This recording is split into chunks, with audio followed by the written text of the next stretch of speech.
इस क्लासेस अभी हम पढ़ने वाले हैं समांतर प्लेट संधारित्र की प्लेटों के मध्य जब पराविद्युत पदार्थ पूर्ण रूप से भरा गया हो तब उसकी धारिता कितनी होगी। ठीक है, इससे पहले आपने एक टॉपिक में यह पढ़ा था कि समांतर प्लेट संधारित्र की धारिता जब दोनों प्लेटों के मध्य वायु उपस्थित हो तो इसका फॉर्मूला क्या आया था कि C is equal to A epsilon naught upon D. यह फॉर्मूला आया था, यह फॉर्मूला आप याद रखें। ठीक है, बट अभी हमें क्या करना है, संधारित्र है, जैसे मान लीजिए बना ये संधारित्र है,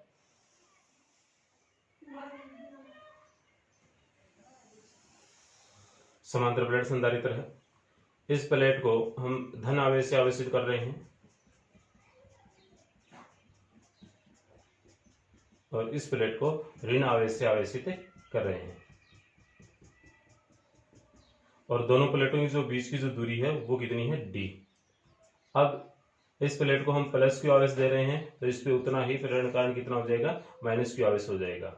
दोनों प्लेटों का जो क्षेत्रफल है वो क्या है, ए बराबर है और दोनों प्लेटों के बीच की दूरी कितनी लेते हैं, स्मॉल टी।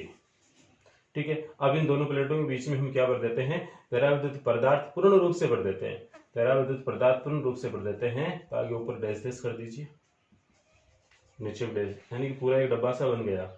और इसका जो पराविद्युतांक है, जो पराविद्युत पदार्थ अंदर भरा है उसका पराविद्युतांक कितना है, एप्सिलॉन आर है।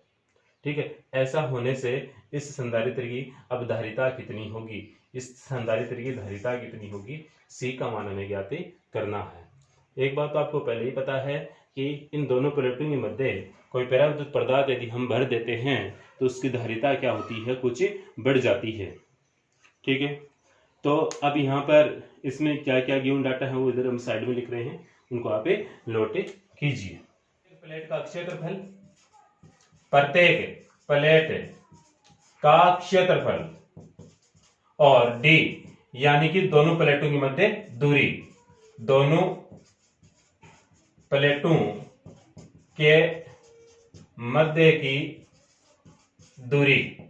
ठीक है, ये चीज हमने मान ली। और इन दोनों प्लेटों के मध्य जो पराविद्युत पदार्थ भरा गया है उसका पराविद्युतांक है एप्सिलॉन आर, यानी कि एप्सिलॉन आर क्या है, माध्यम, माध्यम का पराविद्युतांक, माध्यम का पराविद्युतांक है। ठीक है, अब इस कंडीशन में इन दोनों प्लेटों के मध्य, संधारित्र दोनों प्लेटों के मध्य हमें इसकी धारिता ज्ञात करनी है। ठीक है, तो देखें संधारित्र की प्लेटों के मध्य उत्पन्न विद्युत क्षेत्र, उत्पन्न विद्युत क्षेत्र कितना होगा ये आपको पता होना चाहिए, क्योंकि आप ये पहले ही देख चुके हैं, पहले वाले डेरिवेशन में, उससे पहले वाले डेरिवेशन में देख चुके हैं। इन दोनों प्लेटों के कारण यहाँ पर उत्पन्न विद्युत क्षेत्र है वो कितना है कि E is equal to sigma upon epsilon naught और एप्सिलॉन आर। ये कब है, ये तब है जब इन दोनों जब इन संधारित्र दोनों प्लेटों के मध्य कुछ पराविद्युत पदार्थ भरा गया, कोई माध्यम रखा गया हो। ठीक है, परंतु हम ये भी जानते हैं, परंतु सिग्मा इज इक्वल टू क्या होता है, आवेश बटा क्षेत्रफल। यानी कि इस परत का यदि हम आवेश देखें तो यहाँ पर आवेश घनत्व तो इसका कितना मान रखा है आपने, सिग्मा मान लेते हैं। ठीक है, तो सिग्मा इज इक्वल टू यानी आवेश बटा क्षेत्रफल, सिग्मा की जगह अपना ये वाला मान रख दें तो विद्युत क्षेत्र की तीव्रता E इज इक्वल टू कितना हो गया, Q अपॉन ए एप्सिलॉन नॉट और एप्सिलॉन आर। ठीक है, इसकी जगह ये वाला माने रख दिया। इसको आप इक्वेशन दे दीजिए एक। यदि संधारित्र की प्लेटों के मध्य उत्पन्न विभवांतर V हो तो V is equal to A into D, distance. यह फॉर्मूला आपको पहले याद करवाया था। इस प्रकार से आप इन दोनों को देखें, समीकरण 1 व 2 से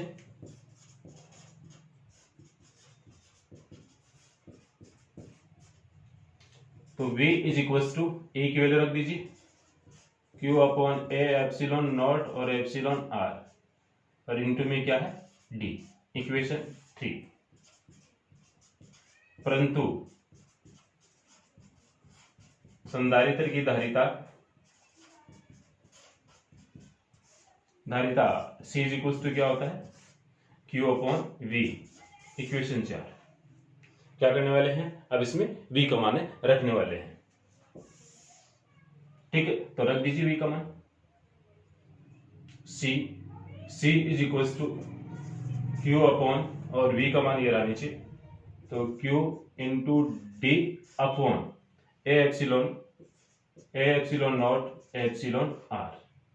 Q से Q क्या हो गया कैंसिल, तो C इज इक्वल टू ये घूमकर कहाँ गया ऊपर, तो क्या हो गया A epsilon naught epsilon R upon D, ये फॉर्मूला आ गया। इसको आप इक्वेशन डाल दीजिए 5। अब देखिए आप, परंतु वायु में संधारित्र की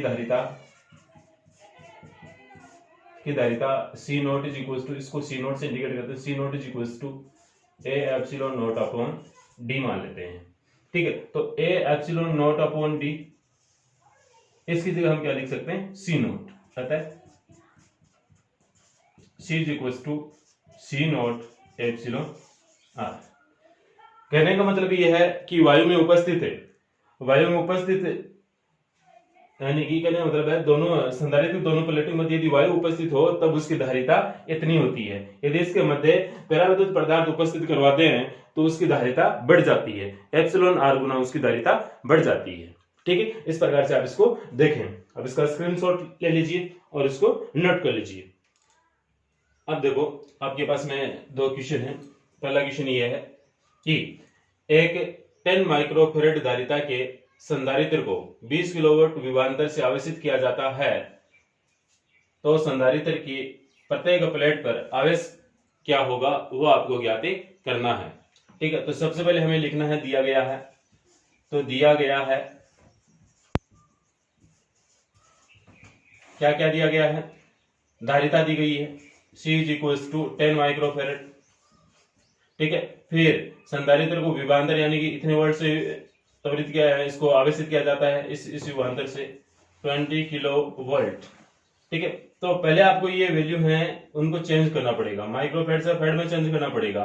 तो माइक्रो का मतलब होता है 10 की पावर -6, तो 10 इंटू 10 की पावर -6 फैराड, और किलो का मतलब होता है 10 की पावर 3, तो 20 इंटू 10 की पावर 3 वोल्ट। ठीक है, हमें ज्ञात क्या करना है, प्रत्येक प्लेट पर आवेश ज्ञात करना है, आवेश का मान ज्ञात करना है। तो आवेश Q इज इक्वल टू ये आपको ज्ञात करना है।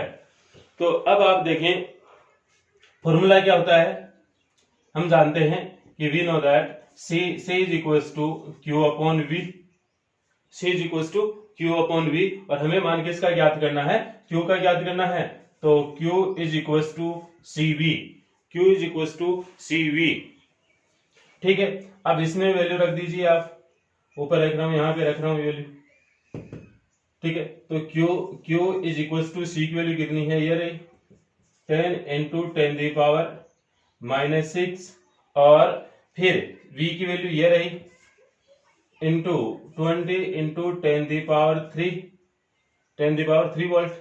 तो Q इज इक्वल टू कितना आ गया देखें आप, ये 3 है और ये 6, तो ये इससे कैंसिल, तो ये -3, ये इससे कैंसिल, तो -2, और ये 20, तो 20 इंटू 10 की पावर -2, और आवेश का मात्रा क्या होता है कूलम, या फिर Q is equal to 2 into 10 की पावर 2 इंटू 10 की पावर -1 कूलम, या फिर ऐसे तो इसको ऐसे भी लिख दो, इतना कूलम आवेश हो जाएगा प्रत्येक प्लेट पर। ठीक है, अब दूसरा क्वेश्चन पढ़े, पहले आप दूसरा क्वेश्चन पढ़े परस्पर 1 mm या 1 मिलीमीटर दूरी पर स्थित 2 5 सेंटीमीटर त्रिज्या की वृत्ताकार चक्तियों द्वारा निर्मित संधारित्र की धारिता ज्ञात कीजिए। तो आपको संधारित्र की धारिता याद करनी है। दिया हुआ क्या है आपको, यानी कि दोनों प्लेटों के बीच की दूरी दी गई है और जो प्लेटें हैं वो आपकी क्या हैं, वर्ताकार हैं।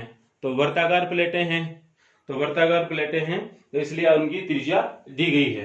ठीक है, तो अब इसको आपको देखना है कि क्या क्या दिया गया है। क्या क्या दिया गया है, डिस्टेंस दोनों प्लेटों के मध्य दूरी 1 मिलीमीटर। 1 मिलीमीटर को चेंज कीजिए आप मीटर में, तो 1 इंटू 10⁻³ मीटर। फिर आपको दिया गया है त्रिज्या, तो r is equal to 5 centimetre. तो r is equal to centimetre को मीटर में चेंज कीजिए, तो 5 इंटू 10⁻² मीटर। और याद क्या करना है, संधारित्र की धारिता यानी कि C की वैल्यू ज्ञात करना है। हम जानते हैं कि समांतर प्लेट संधारित्र है। ठीक है, परस्पर दो ये हैं वर्ताकार शक्तियां हैं, तो इसका मतलब क्या है, समांतर प्लेट संधारित्र है और समांतर प्लेट संधारित्र की धारिता C इज इक्वल टू कितना होता है, A epsilon naught upon D होता है। ठीक है, अब आपके पास में जो संधारित्र है वो कैसे है देखें आप एक बार। एक वर्ताकार शक्ति ये है और दूसरी वर्ताकार शक्ति ये दोनों शक्तियां एक दूसरे के क्या है, समांतर हैं। एक दूसरे के क्या है, ऐसे समांतर रखी हुई हैं। और इस प्रत्येक प्लेट का जो क्षेत्रफल है वो हमने कितना मान रखा है, A, और इसका भी क्षेत्रफल कितना है, A। और इन दोनों प्लेटों के बीच की जो दूरी है वो कितनी है, D है। ये जरूर नहीं है कि समांतर प्लेट संधारित्र है तो उसमें प्लेटें हैं वो आयताकार होंगी, प्रत्येक आकार की हो सकती हैं, त्रिभुजाकार, वृत्ताकार, जो भी आपको आकृति लेनी है वो लेनी है, बट दोनों का क्षेत्रफल क्या होना चाहिए, समान होना चाहिए। इसके लिए खास शर्त है, मुख्य शर्त है। अब यदि आप इनको देखें तो हमारे पास में D का मान है, बट यहाँ पर हमारे पास में A का मान नहीं है, और एप्सिलॉन नॉट का मान हम जानते हैं इसका मान दिया हुआ नहीं रहता है, ये आपको याद होना चाहिए। बट पहले हमें क्या करना पड़ेगा, A का मान ज्ञात करना पड़ेगा। तो A क्या वर्ताकार प्लेट है, तो वर्ताकार प्लेट यानी कि वृत्त का क्षेत्रफल क्या होता है, πr²। ठीक है, तो लिखें आप वर्ताकार प्लेट का क्षेत्रफल, वर्ताकार प्लेट का क्षेत्रफल A is equal to πr²। तो A is equal to pi 3.14 into R की वैल्यू क्या है, 5 इंटू 10⁻², तो रख दीजिए, तो 5 इंटू 10⁻²। ठीक है, अब इसको और R², तो इस पे क्या लगा दीजिए, होल स्क्वायर। तो A इज इक्वल टू कितना हो गया, 3.14 इंटू 5 होल स्क्वायर 25 इंटू ये कितना होगा 10⁻⁴। 25 को 3.15 से मल्टीप्लाई कीजिए, 25 को 3 से मल्टीप्लाई करने पर 75 होता है, तो लगभग 78 के आसपास आंसर आएगा। जो भी आंसर है 78 पॉइंट समथिंग जो भी आएगा, इंटू 10⁻⁴ क्या हो गया, क्षेत्रफल का मात्रक मीटर स्क्वायर। और हम जानते हैं एप्सिलॉन नॉट का मान कितना होता है, 8.85 इंटू 10⁻12 है मात्रक। पहले आप सोचें फिर मैं लिख रहा हूँ, सोच लिया क्या, ठीक है, क्या है, coulomb square upon newton into metre square. ये सब की सब वैल्यू हमें कहाँ पे रखनी है, इस सूत्र में रखनी है। अतः C is equal to A की वैल्यू कितनी है, रख दीजिए, और फिर आपके पास में इसकी D की वैल्यू रख दीजिए, एप्सिलॉन नॉट की वैल्यू रख दीजिए, सब की वैल्यू रख दीजिए कितनी है। कैलकुलेशन करके बताएं, जल्दी से आंसर निकाल के बताएं आप। ठीक है, आंसर आपका कमेंट बॉक्स में लिख देना, आंसर मैं ज्ञात नहीं कर रहा हूं, बस एक बार ऐसे ही वैल्यू पुट कर रहा हूं। A 78.5 इंटू 10⁻⁴, एप्सिलॉन नॉट की ये रही 8.85 इंटू 10⁻² अपॉन D की वैल्यू ये रही 1 इंटू 10⁻⁻3। ठीक है, कैंसिल कीजिए आप फटाफट, -3 है, इसे -1 या -3, बस 8.85 को 78.5 से मल्टीप्लाई करके आपको मुझे बताना है।